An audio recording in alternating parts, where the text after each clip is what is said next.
Facebook 31 আগস্টের আগে ধাপে ধাপে সবাইকে কন্টেন্ট মনিটাইজেশন দিবে।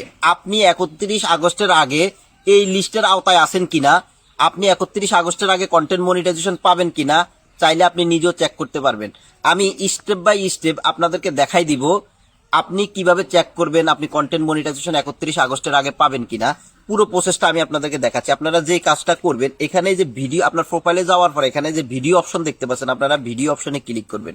ভিডিও অপশনে ক্লিক করার পরে এখানে দেখতে পাচ্ছেন নিডস রিভিউ নামে একটা অপশন আছে। এখানে নিডস রিভিউতে আপনি ক্লিক করবেন। নিডস রিভিউতে ক্লিক করার পরে এই যে দেখতে পাচ্ছেন নো মিউটেড রিলস, আপনার এখানে যদি কোনো ধরনের ভিডিও শো করে, এখানে যদি কোনো ভিডিও দেখায়, তাহলে বুঝবেন ওই ভিডিওতে কোনো ধরনের কপিরাইট ক্লেম আছে অথবা কোনো ধরনের ভায়োলেশন আছে।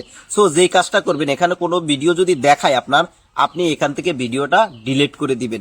যদি ডিলিট না করেন আপনি কখনোই কন্টেন্ট মনিটাইজেশন পাবেন না। এরপরে যে কাজটা করবেন, এখানে দেখতে পাচ্ছেন এই যে ভিডিও অপশনে ক্লিক করার পরে আপনার পেজ, আপনি যতগুলো ভিডিও আপলোড করেছেন সমস্ত ভিডিওগুলো এখানে দেখাবে। আপনি এখান থেকে যে কাজটা করবেন, যেই ভিডিওতে একটা একটা করে আপনি ভিডিওগুলো চেক করবেন, যেই ভিডিওতে কোনো ধরনের মিউজিক আপনি যদি ব্যবহার করে থাকেন, ওই ভিডিওটা আপনি অবশ্যই এখান থেকে ডিলিট করে দিবেন। এবং আপনি যদি কোনো ভিডিও ফেসবুক, ইউটিউব অথবা টিকটক থেকে যদি ডাউনলোড করে যদি আপনার পেজে যদি আপলোড করে থাকেন, আপনি এখান থেকে অবশ্যই ডিলিট করে দিবেন। কেন ডিলিট করে দিবেন? এর কারণ হচ্ছে কি, দেখেন ফেসবুক কিন্তু এখন এআই কিন্তু ইমপ্লিমেন্ট করে ফেলছে এবং এটা কিন্তু একটা রোবোটিক সিস্টেম। তাদের রোবোটিক কিন্তু ধরে ফেলতে পারে আপনি অন্য কারো মিউজিক অথবা আপনি কপিরাইট কিছু ইউজ করেছেন কিনা। এজন্য রিয়েল এবং অথেন্টিক যে ভিডিওগুলো আছে, আপনি ওই ভিডিওগুলো শুধু আপনার পেজে রাখবেন।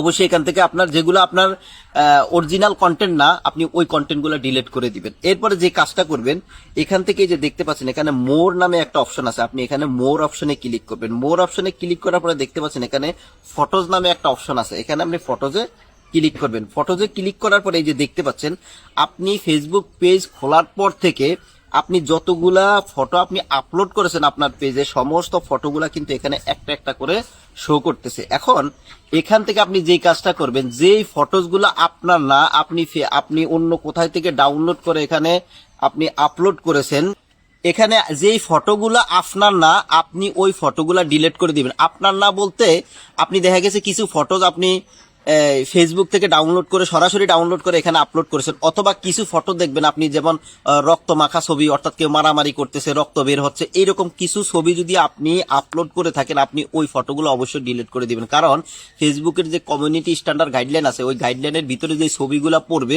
সমস্ত ছবিগুলো আপনারা ডিলিট করে দিবেন। ওইরকম কোনো পিকচার বা ছবি যদি থাকে, আপনি কখনো কন্টেন্ট মনিটাইজেশন পাবেন না। এই যে আমি যদি একটা ছবি ডিলিট করে দেখাই, এই ছবিটা আমি ফেসবুক থেকে হুবহু ডাউনলোড করে কিন্তু এখানে আপলোড করেছি, সরি গুগল থেকে। সো আমি এখান থেকে যে ক্লিক করে আমি এখান থেকে এটাকে ডিলিট করে দিব। এরকম আপনি একটা একটা করে সমস্ত ছবিগুলো আপনি ডিলিট করে দিবেন। এরপর আপনি যে কাজটা করবেন, আপনি ব্যাকে চলে আসবেন। আপনি এখানে দেখতে পাচ্ছেন প্রফেশনাল ড্যাশবোর্ড নামে একটা অপশন আছে, আমরা এখানে প্রফেশনাল ড্যাশবোর্ডে ক্লিক করব। প্রফেশনাল ড্যাশবোর্ডে ক্লিক করার পরে আমরা যদি নিচে স্ক্রল করি, দেখতে পাচ্ছেন এখানে টুলস নামে যে অপশনটা আপনি দেখতে পাচ্ছেন, আমরা এখানে টুলসে ক্লিক করব। এই যে টুলস নামে যে অপশন দেখতে পাচ্ছেন, এই টুলসে ক্লিক করব। টুলসে ক্লিক করার পর আমি নিচে যদি স্ক্রল করি, এখানে দেখতে পাচ্ছেন পেজ রিকমেন্ডেশন। আপনার যদি প্রোফাইল হয়, এই যে এখানে দেখতে পাচ্ছেন পেজ রিকমেন্ডেশন, আপনার যদি প্রোফাইল হয় এখানে লেখা থাকবে প্রোফাইল রিকমেন্ডেশন। সো আমরা এখানে প্রোফাইল বা পেজ রিকমেন্ডেশনে ক্লিক করলাম। পেজ রিকমেন্ডেশনে ক্লিক করার পরে এই যে দেখতে পাচ্ছেন আমার এখানে কিন্তু রিকমেন্ডেশন এনাবল অবস্থা আছে, দেখতে পাচ্ছেন রিকমেন্ডেবল। আপনার এখানে যদি রিভিউ কন্টেন্ট, এখানে দেখতে পাচ্ছেন যেমন এক্সপ্লোর নামে আমার এখানে দেখাচ্ছে, আপনার এখানে যদি রিভিউ কন্টেন্ট নামে কোনো লেখা থাকে, তাহলে বুঝবেন আপনার ভিডিও কখনোই ভাইরাল হবে না। এখানে রিভিউ কন্টেন্ট থাকলে যেই কন্টেন্টগুলো আছে, আপনি এখানে ক্লিক করে সমস্ত কন্টেন্টগুলো ডিলিট করে দিবেন। আপনার পেজ যদি রিকমেন্ডেবল অবস্থায় না থাকে, আপনি তো মনিটাইজেশন পাবেনই না, বরং আপনি যত ভিডিও আপলোড করবেন আপনার ভিডিও কখনোই ভাইরাল হবে না। সুতরাং আপনি এখান থেকে চেক করবেন আপনার পেজ রিকমেন্ডেশন অবস্থায় আছে কিনা, ফেসবুক রিকমেন্ডেবল করতেছে কিনা।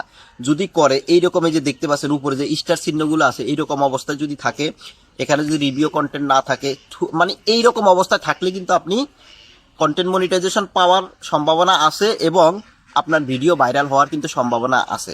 সো এরপর আপনারা যে কাজটা করবেন, আমি যদি নিচে স্ক্রল করি, দেখতে পাচ্ছেন এখানে পেজ স্ট্যাটাস নামে একটা অপশন আছে, আপনারা হুবহু এখানে পেজ স্ট্যাটাসে ক্লিক করবেন।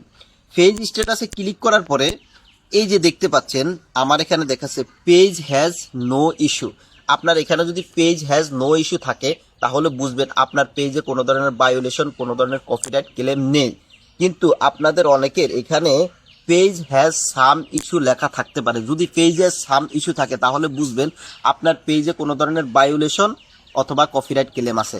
এই পেজের আপনার কপিরাইট ক্লেম এবং ভায়োলেশনগুলো আপনি কিভাবে দূর করবেন এই বিষয়ে কিন্তু আমার পেজে একটা ভিডিও দেয়া আছে, চাইলে ওই ভিডিওটা দেখে আপনি আপনার কপিরাইট ক্লেমগুলো কিন্তু আপনি দূর করতে পারবেন। এখন কথা হচ্ছে আপনার পেজে যদি এই পেজের সাম ইস্যু থাকে আপনি কিন্তু ভাই মনিটাইজেশন পাবেন না। এখন অনেকেই বলতে পারেন ভাই আমার পেজে ইস্যু আছে, পেজের সাম ইস্যু এখানে লেখা আছে, তারপরে আমি কিন্তু মনিটাইজেশন পেয়েছি। হ্যাঁ, আপনার কপাল ভালো, দুই একজন পাইতে পারেন, কিন্তু কথা হচ্ছে মনিটাইজেশন পাওয়ার পরে কিন্তু আপনি ফেসবুকে সফল হইতে পারবেন না। আপনার হয়তো ফে আউটে কোনো ঝামেলা করে দিবে, কোনো না কোনো আপনি সমস্যায় পড়বেন। এরপর আপনি এখান থেকে যে কাজটা করবেন, আমি এতক্ষণ আপনাদেরকে দেখাইলাম এই যে রিকমেন্ডেশন আপনার এনাবল আছে কিনা এবং মনিটাইজেশন আপনার এনাবল আছে কিনা। আপনি চাইলে এখান থেকে আপনি চেক করে নিতে পারেন। এই যে আপনারা দেখবেন রিকমেন্ডেশন আমার এখানে এনাবল আছে, আপনিও দেখবেন আপনার এনাবল আছে কিনা। এরপরে মনিটাইজেশনে ক্লিক করবেন। মনিটাইজেশনে ক্লিক করার পরে এখানে দেখবেন your page is active and earning. আপনার পেজটা অ্যাক্টিভ এবং আর্নিং আছে কিনা এটা এখান থেকে আপনারা দেখে নেবেন। এরপরে যে কাজটা করবেন, আমি একদম ব্যাকে চলে আসবো। ব্যাকে গিয়ে আমি আপনাদেরকে একটা বিষয় দেখাচ্ছি। এই যে আপনারা এখান থেকে হেল্প অ্যান্ড সাপোর্ট নামে একটা অপশন দেখতে পাচ্ছেন। এই যে হেল্প অ্যান্ড সাপোর্ট, এখান থেকে আপনারা হেল্প অ্যান্ড সাপোর্টে ক্লিক করবেন। সাপোর্টে ক্লিক করার পর এখানে দেখতে পাচ্ছেন সাপোর্ট নামে একটা অপশন আছে, এখান থেকে আপনারা সাপোর্টে ক্লিক করবেন। সাপোর্টে ক্লিক করার পরে এই যে এখানে দেখতে পাচ্ছেন সাপোর্ট ইনবক্স নামে একটা অপশন আছে, এই সাপোর্ট ইনবক্সে আপনারা ক্লিক করবেন। সাপোর্ট ইনবক্সে ক্লিক করার পরে এখানে দেখতে পাচ্ছেন রিপোর্টস অ্যাবাউট আদার। এই অপশনটা হচ্ছে আপনি যদি কাউকে রিপোর্ট করে থাকেন, আপনি কাউকে যদি কপিরাইট ক্লেম দিয়ে থাকেন তাহলে কিন্তু এগুলো এখানে শো করবে। সুতরাং এখান থেকে আপনি একটা একটা করে ডিলিট করে দিবেন, নো রিপোর্টস এই অপশনটা করে রাখবেন। এরপরে যে কাজটা করবেন, ইউর অ্যালার্ট নামে যে অপশনটা আপনারা দেখতে পাচ্ছেন, এই যে ইউর অ্যালার্ট নামে যে অপশনটা দেখতে পাচ্ছেন, এই ইউর অ্যালার্টে আপনারা ক্লিক করবেন। এই ইউর অ্যালার্টে ক্লিক করার পরে এখানে যদি কোনো ধরনের ক্লেম থাকে, কোনো ধরনের ইস্যু থাকে আপনার এখানে শো করবে। অর্থাৎ ফেসবুক থেকে যদি কোনো ধরনের কপিরাইট ক্লেম আপনার এখানে আসে অথবা কোনো ধরনের ভায়োলেশন আছে আপনার এখানে কিন্তু শো করবে। যদি এরকম থাকে, কোনো ইস্যু থাকে, তাহলে কিন্তু ভাই আপনি মনিটাইজেশন পাবেন না। এখান থেকে আপনাকে এই ইস্যুগুলা দূর করা লাগবে। কিভাবে দূর করবেন এই বিষয়ে কিন্তু আমার পেজে ভিডিও দেয়া আছে, ভিডিওটা আপনারা দেখে নেবেন।